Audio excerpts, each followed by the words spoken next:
फिर कभी कीड़े पतंगों की योनि में डाल दिए जाते, कभी पेड़ पौधों की योनि में डाल दिए जाते, तो कभी हम लोगों को अपने अपने कर्मानुसार पशु और पंछियों की योनि में डाल दिया जाता है। प्रेमी भाई बहनों, 84 लाख योनियों की सबसे जो आखिरी योनि होती है वो गाय और बैल की योनि होती है।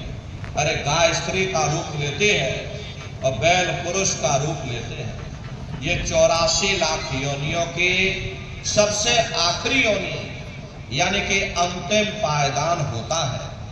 उसके बाद तब जाकर के हम लोगों को दोबारा फिर से मनुष्य शरीर प्राप्त होता है। इसीलिए कहा गया है कि बड़े भाग्य मानुष तन पाया, कोट जन्म जब भटका, कोटान कोट जन्म जन्मांतरों तक अलग अलग योनियों में भटकने के बाद में तब बड़े सौभाग्य से तुम लोगों को ये मनुष्य शरीर प्राप्त हुआ है। लेकिन बड़े अफसोस की बात है कि जैसे किसी को हीरा मिल गया, उसे हीरे की परख नहीं, उसने हीरे को ले जाकर गधे के गले में बांध दिया। ठीक उसी प्रकार से ये मनुष्य शरीर उत्तम से उत्तम है, लेकिन इंसान इसकी कद्र नहीं करता।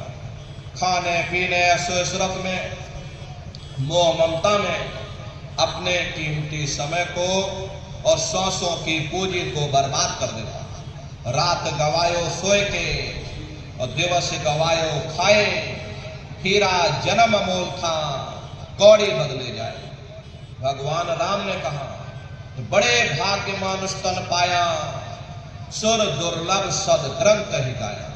सुर कहते हैं देवताओं को, बड़े से बड़े देवी और देवता भी इस मनुष्य शरीर को पाने के लिए तरसते हैं, क्योंकि इसी मनुष्य रूपी मंदिर में बैठ करके हम आप उस परमात्मा की भक्ति कर सकते हैं। इसीलिए संतों महात्माओं ने इस पंच भौतिक शरीर को सच्चा हरि मंदिर कहकर याद किया कि हरि मंदिर यह शरीर है, ज्ञान रतन प्रकट हुए, ये असली हरि मंदिर है। जब भी वो परमात्मा मिलेगा इसी हरि मंदिर के अंदर मिलेगा। इसी पंच भौतिक शरीर को ईसा मसीह साहब ने टेम्पल ऑफ लिविंग गॉड यानी जिंदा ईश्वर का मंदिर कहा।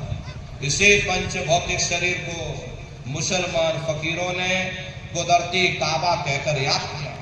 इसी पंच भौतिक शरीर को गुरु नानक साहब ने नर नारायणी देह कहकर याद किया।